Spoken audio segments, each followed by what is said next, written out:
नमस्कार, मैं Ravish Kumar. Hindenburg research की एक नई रिपोर्ट आई है सेबी प्रमुख माधवीपुरी बुच और उनके पति धवल बुच के बारे में। सेबी शेयर मार्केट की नियामक संस्था है। उसका काम है देखना कि किसी कंपनी में आने वाला निवेश पारदर्शी है या नहीं, उसमें किसी गुप्त रास्ते से बेनामी कंपनी और फंड के जरिए निवेश तो नहीं हो रहा, जिसके बारे में पता करना मुश्किल हो जाता है कि इसका मालिक कौन है और पैसा किसका है। हिंडनबर्ग रिसर्च ने जो आरोप लगाए हैं उससे यही लगता है कि सेबी की प्रमुख माधवी बुच और उनके पति धवल बुच की बरमुडा और मॉरिशस के एक फंड में कथित रूप से हिस्सेदारी है। इस बेनामी फंड का संबंध अदानी समूह के कथित लेन देन से है। हिंडनबर्ग की रिपोर्ट एक तरह से कहती है कि सेबी का काम था उन आरोपों की जांच करना कि अदानी समूह द्वारा स्टॉक के साथ छेड़छाड़ की गई है या नहीं, लेकिन अब समझ में आ रहा है कि माधवी बुच और उनके पति ने उसी बेनामी फंड में, जिसे ऑफशोर फंड कहा जाता है, हिस्सेदारी ली हुई है, जिसका संबंध कथित रूप से विनोद अदानी से जोड़ा जाता है। हो सकता है इन्हीं कारणों से सेबी ने इन मामलों में कोई ठोस कार्रवाई नहीं की। सेबी 1 साल से अदानी मामले की जांच कर रही है। एक मोड़ पर जाकर उसे जांच में कुछ भी नहीं मिला। तो क्या सेबी ने सुप्रीम कोर्ट से भी झूठ बोला?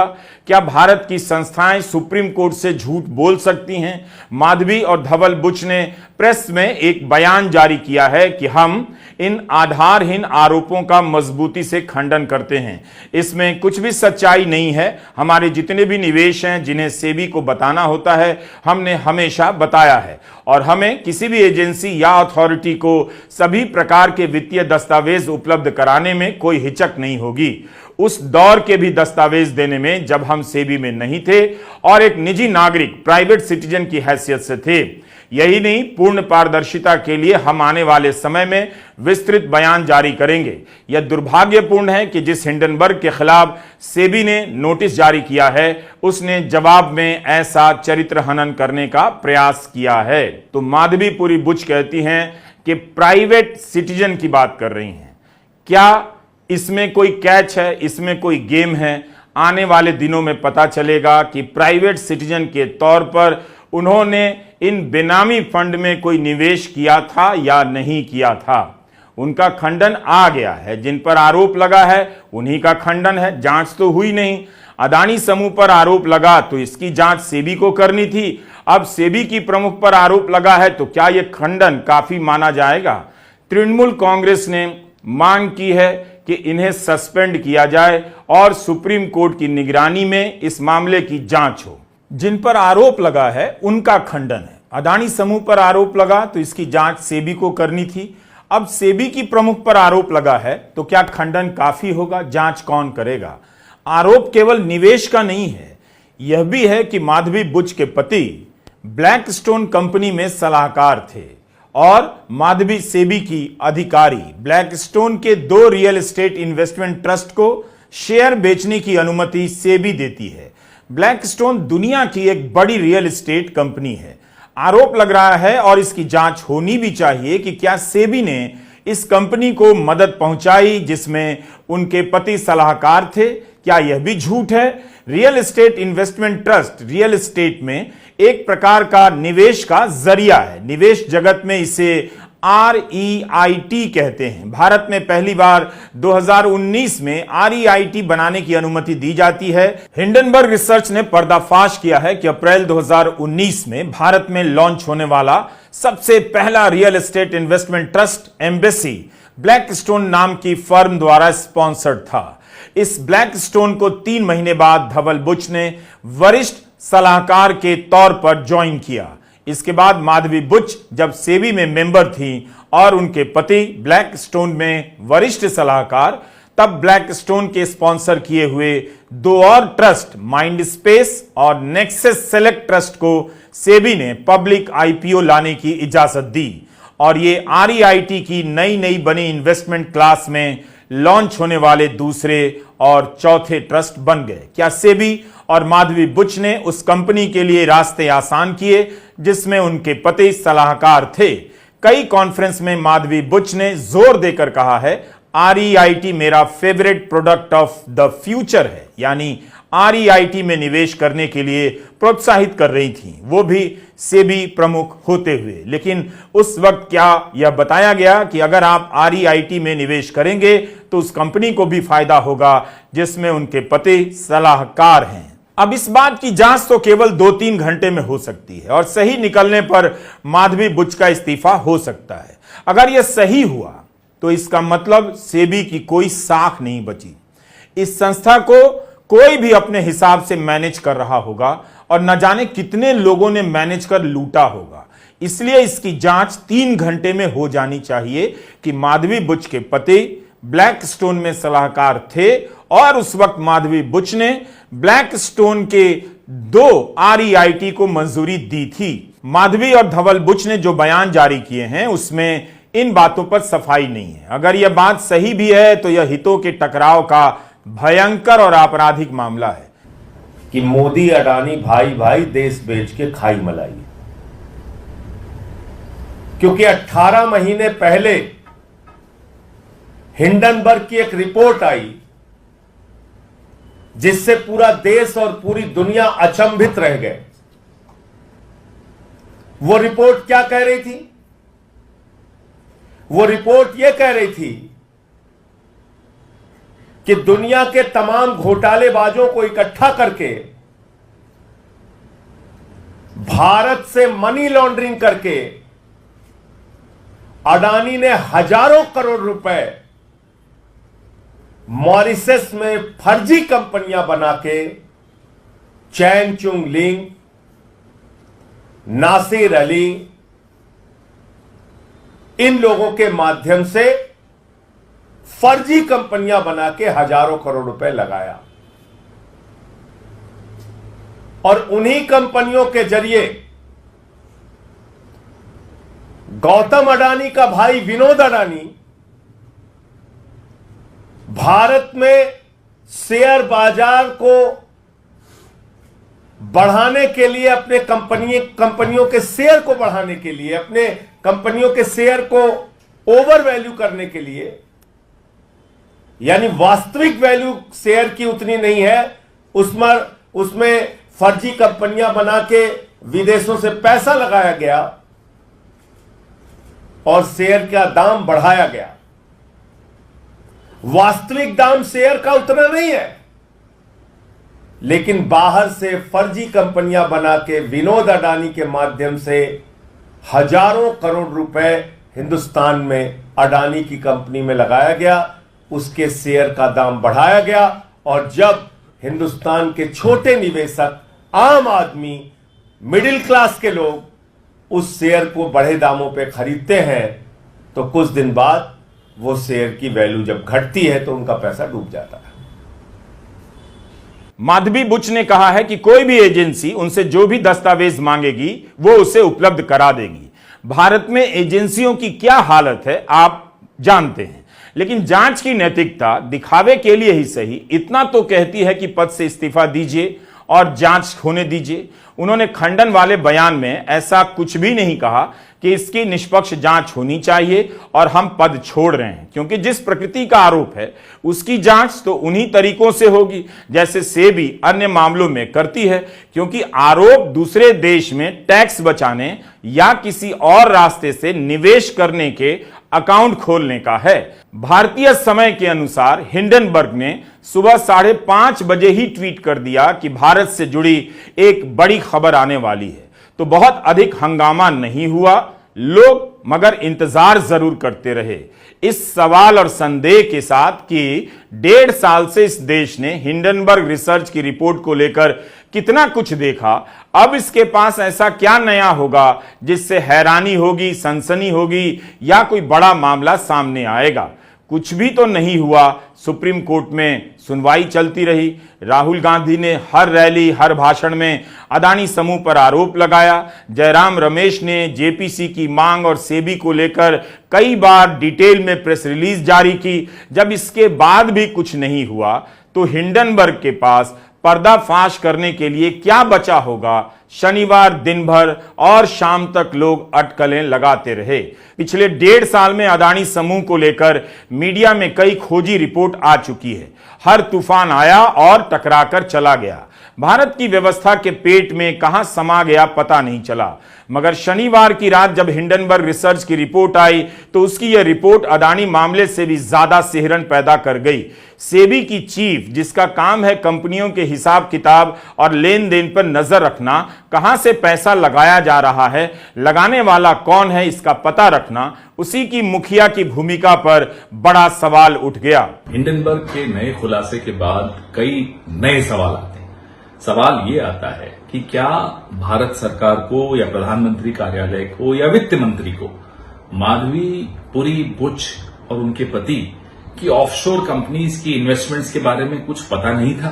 अगर पता नहीं था तो इससे बड़ी विफलता और क्या हो सकती है, इससे बड़ी कमजोरी एक सरकार की और क्या हो सकती है? और अगर पता था तो क्या सरकार के ये आला लोग, भले वो प्रधानमंत्री कार्यालय हो या वित्त मंत्री कार्यालय हो, इसी षड्यंत्र का हिस्सा हैं? गौतम अडानी जी की कंपनियों में, ऑफशोर कंपनियों में सेबी की चेयरमैन और उनके पति की इन्वेस्टमेंट्स हो और भारत सरकार फिर भी उनको सेबी का चेयरपर्सन बनाए? बताइए, सवाल उठते हैं या नहीं उठते? इसलिए हम जेपीसी की मांग करते हैं। जेपीसी के बगैर इन सवालों के जवाब नहीं मिल सकते। सेबी ने हिंडनबर्ग को नोटिस भेजकर जवाब मांगा था। जुलाई महीने में हिंडनबर्ग ने उस जवाब को सार्वजनिक ही कर दिया और कह दिया कि हम यह इसलिए कर रहे हैं क्योंकि हमें लगता है यह बकवास है, पहले से तय उद्देश्य के लिए किया गया है और उन लोगों को चुप कराने और धमकाने के लिए किया गया है जो भारत के सबसे ताकतवर लोगों के भ्रष्टाचार और फ्रॉड की पोल खोल रहे हैं। आप 2 जुलाई का हमारा वीडियो देख सकते हैं। जुलाई के नोटिस वाले प्रसंग के समय पत्रकार सुगता घोष ने इकोनॉमिक टाइम्स में लिखा कि इस घटना के साथ यह कहानी अदानी से भी आगे चली जाती है। अब यह हिंडनबर्ग और सेबी के बीच की लड़ाई बन गई है जो पब्लिक में सबके सामने हो रही है। शायद सेबी ने चाहा होगा कि यह मामला चुपचाप खत्म हो जाए, मगर पूरी कहानी फिर से हमारे बीच आ खड़ी हुई है। क्या माधवीपुरी बुच इस्तीफा देंगी या केवल सफाई देने की औपचारिकता निभाकर प्रमुख बनी रहेंगी? उन पर आरोप एक नहीं कई हैं। जुलाई के महीने में ही इस्तीफा मांगा जा रहा था। माधवी बुच जब तक इस पद पर हैं, अदानी मामले में निष्पक्ष जांच को लेकर सवाल उठते रहेंगे और अब खुद उन पर गंभीर आरोप लगे हैं, तो उनकी जांच बिना इस्तीफा दिए कैसे होगी? जनवरी 2023 में हिंडनबर्ग रिसर्च की रिपोर्ट आई थी। हर समय आप नहीं कह सकते कि हिंडनबर्ग अस्थिरता पैदा करना चाहता है ताकि शेयरों के दाम गिरे, कम दाम में खरीद कर फिर वो मुनाफा कमाना चाहता है। इसलिए बार बार साजिश वाली थ्योरी का कोई मतलब नहीं कि कोई अदृश्य हाथ भारत के बिजनेस को अस्थिर करना चाहता है। ऐसा अगर कोई अदृश्य हाथ है तब फिर सरकार ने जेपीसी की मांग क्यों नहीं मानी? ऐसा कुछ करती सरकार जिससे मिल्क का मिल्क एंड वाटर का वाटर हो जाता। 1.5 साल में भारत सरकार की कोई भी एजेंसी इसका पर्दाफाश नहीं कर पाई कि हिंडनबर्ग रिसर्च फ्रॉड है। कहीं ऐसा तो नहीं कि विदेशी हाथ का हवा खड़ा करने वाले अपने ही हाथ को अदृश्य बता रहे हैं? क्या मोदी सरकार अब सेबी चीफ के साथ खड़ी नजर आएगी? ऑफशोर का मतलब आप समझते होंगे, बेनामी ही समझिए। ऐसी कंपनी जो देश के बाहर पंजीकृत होती है, जिसका मालिक कौन है पता नहीं, जिसमें पैसा किसका लगा है पता नहीं। ऑफशोर शब्द का यह मतलब मात्र 54 साल पुराना है। विदेशों में कंपनी बनाकर टैक्स का पैसा बचाने के लिए यह सब खेल खेला जाने लगा। इतना ज्यादा बढ़ गया कि 1969 में ऑफशोर शब्द का यह मतलब ऑक्सफोर्ड इंग्लिश डिक्शनरी में अलग से दर्ज कर लिया गया। हिंडनबर्ग रिसर्च ने अपने रिपोर्ट में लिखा है कि अदानी समूह को नियामक संस्था का डर नहीं रहता। उसके इस आत्मविश्वास को सिर्फ सेबी की चीफ माधवी बुच और समूह के रिश्तों से ही समझा जा सकता है। हमें भी तब पता नहीं था कि मौजूदा सेबी चीफ माधवी बुच और उनके पति धवल बुच ने उसी बरमुडा और मॉरिशस के फंड में छिपकर हिस्सेदारी ली हुई है जिसका कथित रूप से इस्तेमाल गौतम अडानी के बड़े भाई विनोद अडानी ने किया है। सिंगापुर में 5 जून 2015 को माधवी और धवल बुच ने IPE प्लस फंड 1 के साथ अपना अकाउंट खोला। इंडिया इन्फोलाइन नाम की फाइनेंशियल कंपनी में इसकी जानकारी मौजूद है। इसमें लिखा है कि बुच दंपति की आमदनी का जरिया वेतन बताया गया है। इंडिया इन्फोलाइन की जानकारी में लिखा है कि दोनों की नेटवर्थ $10 मिलियन की है, यानी भारतीय रुपए में 84 करोड़। इस अकाउंट के खोलने के 2 साल बाद अप्रैल 2017 में माधवी बुच को सेबी का पूर्णकालिक सदस्य बना दिया गया था। लिंक्डइन प्रोफाइल से यह सूचना मिलती है। यह नियुक्ति राजनीतिक तौर पर की जाती है, सेबी वित्त मंत्रालय के अधीन आती है। हिंडनबर्ग रिसर्च का दावा है कि सेबी में सदस्य बनाए जाने से कुछ सप्ताह पहले 22 मार्च 2017 को माधवी बुच के पति धवल बुच ने मॉरिशस के फंड प्रशासक ट्राइडेंट ट्रस्ट को ईमेल लिखा। इसका दस्तावेज हिंडन रिसर्च के पास है। यह email global dynamic opportunity fund GDOF में निवेश करने के लिए लिखा गया। इस पत्र में माधवी बुच के पति धवल बुच ने गुजारिश की कि इस अकाउंट को चलाने के लिए केवल उन्हीं को अधिकृत किया जाए। ऐसा लगता है कि राजनीतिक रूप से नियुक्ति के पहले यह पैसा वे अपनी पत्नी से अलग करना चाहते थे। 26 फरवरी 2018 को अकाउंट का स्टेटमेंट माधवी बुच के प्राइवेट मेल में जाता है। इसका भी डिटेल हिंडनबर्ग के पास है। यही वो फंड है जिसका कथित रूप से विनोद अडानी ने इस्तेमाल किया। उस समय बुच की हिस्सेदारी करीब $9.25 लाख की बताई गई है। इसके बाद 25 फरवरी 2018 को माधवी बुच ने इंडिया इन्फोलाइन को अपने निजी ईमेल आईडी से ईमेल भेजा और अपने पति के नाम पर बिजनेस करते हुए इस इकाई में मौजूद राशि को भुनाने की बात कही। यह जानकारी भी हिंडनबर्ग के पास विसिल ब्लोअर द्वारा दिए गए दस्तावेजों में मौजूद है।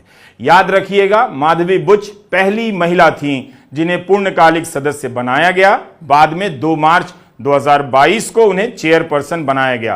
अप्रैल 2017 से 2022 के बीच सिंगापुर की एक ऑफशोर कंसल्टिंग फर्म अगोरा पार्टनर में माधवी 100% शेयर धारक थी।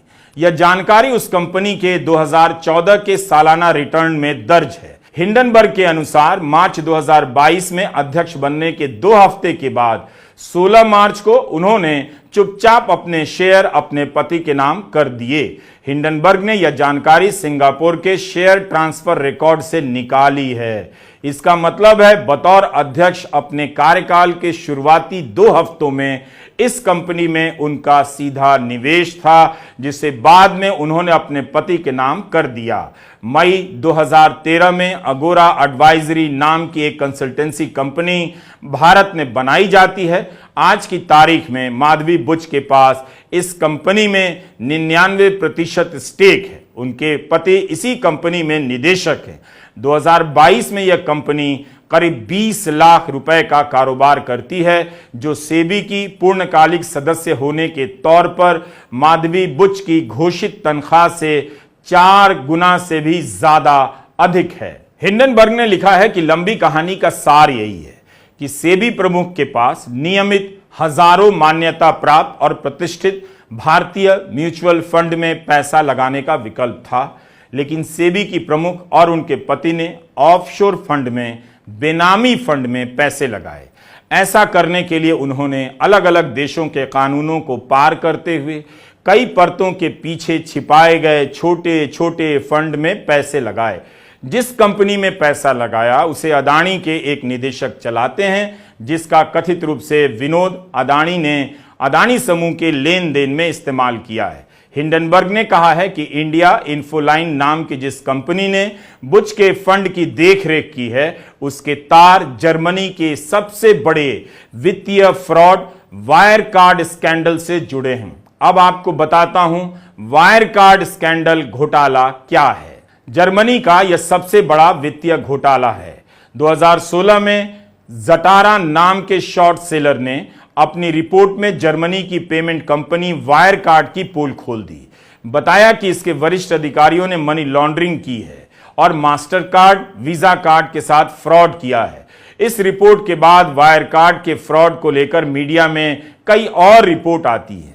वायर कार्ड फाइनेंशियल टाइम्स के खिलाफ केस कर देती है, जो एक रिपोर्ट में दावा करती है कि कंपनी के एक निदेशक ने फ्रॉड किया है। यह वही फाइनेंशियल टाइम्स है जिसके स्तर का न्यूज चैनल अदानी भारत में बनाना चाहते थे। वही फाइनेंशियल टाइम्स जिसने अदानी समूह के बेनामी लेन देन पर अपनी रिपोर्ट को हटाने से मना कर दिया।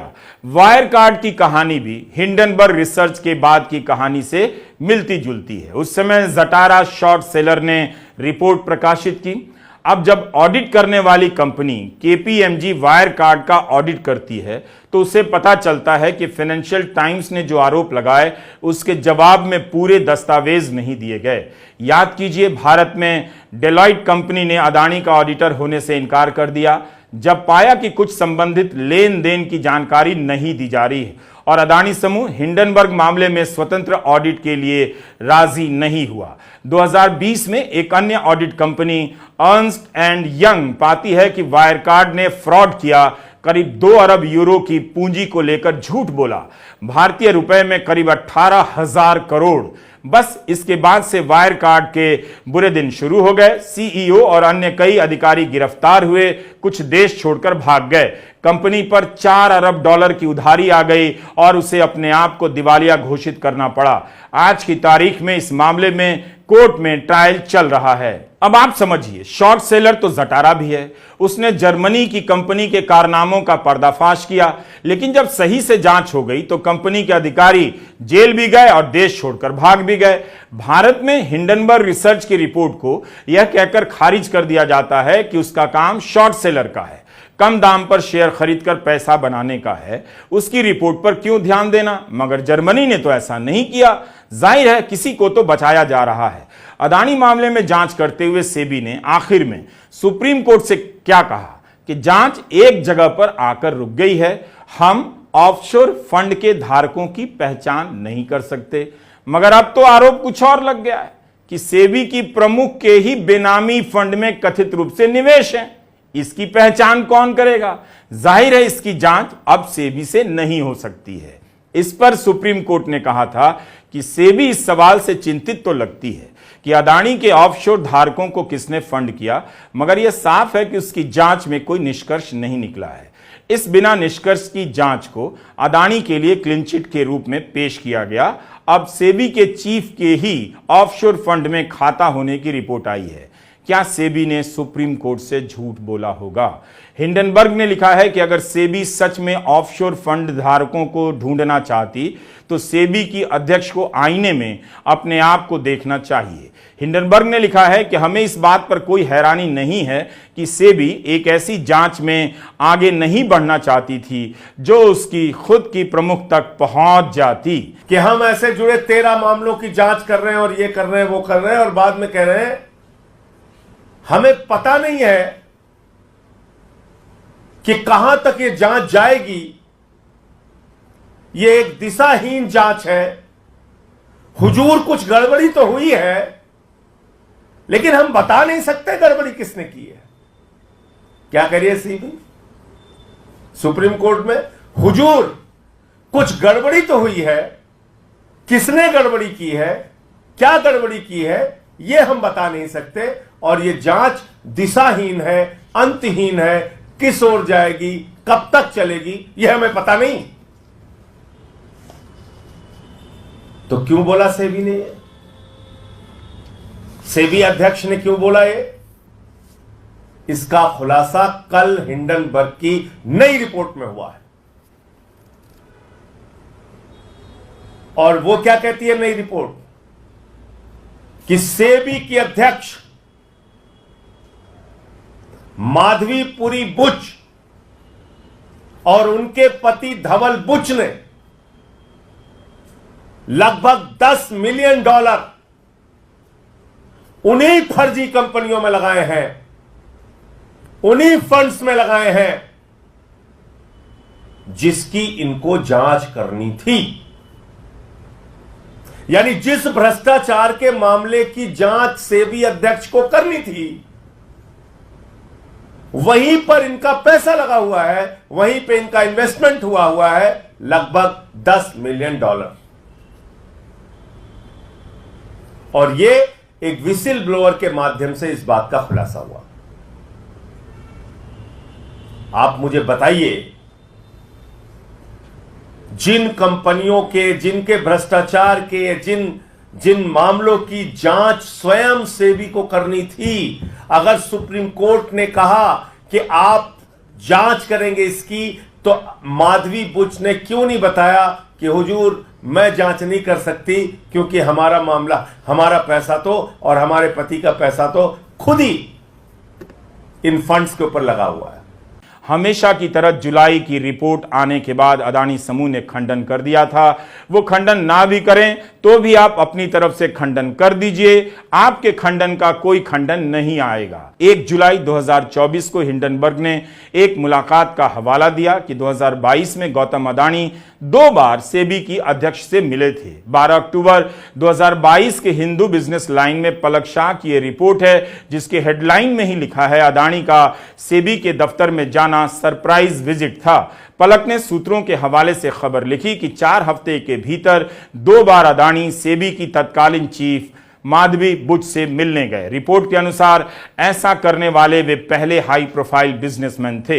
हिंडनबर्ग ने लिखा है कि इनमें से एक मुलाकात अदानी समूह द्वारा 10.5 बिलियन की लागत से एसीसी और अंबुजा सीमेंट कंपनियों के सौदे को लेकर चर्चा के बारे में थी। रॉयटर्स के अनुसार इस सौदे में सेबी खास तौर पर सौदे को फंड करने के लिए इस्तेमाल हुए ऑफशोर स्पेशल पर्पस व्हीकल्स की जांच कर रही थी। बाद में ये ऑफशोर खाते कथित रूप से विनोद अदानी के बताए गए। ये आपकी जानकारी हमेशा ही सीमित रहेगी और भरमा दिया जाएगा। आंखों के सामने एक नाटक चल रहा है, मगर आपको इसकी खबर नहीं। पर्दे के पीछे से कौन कठपुतली का हाथ खींच रहा है आप नहीं जानते। कठपुतली का नाच ही इतना सच है कि आप मान लेते हैं कि वो अपने आप नाच रही है, उसे कोई नचा नहीं रहा। हिंडनबर्ग ने लिखा है कि आज तक सेबी ने इंडिया इन्फोलाइन द्वारा चलाए जा रहे अदानी के अन्य संदेहास्पद शेयर धारकों की जांच नहीं की। इनके नाम है ईएम रिसर्जेंट फंड और इमर्जिंग इंडिया फोकस फंड्स। अपनी पहली रिपोर्ट में हिंडनबर्ग ने इन फंड की पहचान की थी। हिंडनबर्ग ने लिखा था, इन दोनों फंड की गतिविधियों से लगता है इन्होंने जाली तरीके से अदानी की कुछ लिस्टेड कंपनियों के दाम या वॉल्यूम बढ़ाए। बाद में इन दोनों फंड के बारे में फाइनेंशियल टाइम्स में भी एक रिपोर्ट आई। सवाल उठाया गया कि क्या अदानी ने इनका इस्तेमाल शेयर के दाम से छेड़छाड़ करने में किया होगा। आज तक सेबी ने इन दोनों फंड के खिलाफ कोई कार्रवाई नहीं की है। मामला जटिल लगता होगा, उलझा हुआ लगता होगा, मगर खिलाड़ियों के लिए यह सब काम बहुत आसान है। तृणमूल कांग्रेस की सांसद महुआ मोइत्रा ने लिखा है, यह सेबी के कॉन्फ्लिक्ट और कैप्चर दोनों की कहानी है। सेबी की अध्यक्ष अदानी समूह में गुप्त रूप से निवेशक हैं। अदानी के समधी सिरिल श्रॉफ सेबी की कॉरपोरेट गवर्नेंस कमेटी के सदस्य हैं। हैरानी नहीं है कि सेबी को भेजी गई शिकायतों पर कोई ध्यान नहीं देता है। महुआ मोइत्रा ने ईडी को टैग कर लिखा है कि क्या आप सेबी प्रमुख के खिलाफ मनी लॉन्ड्रिंग का केस दायर करने वाले हैं।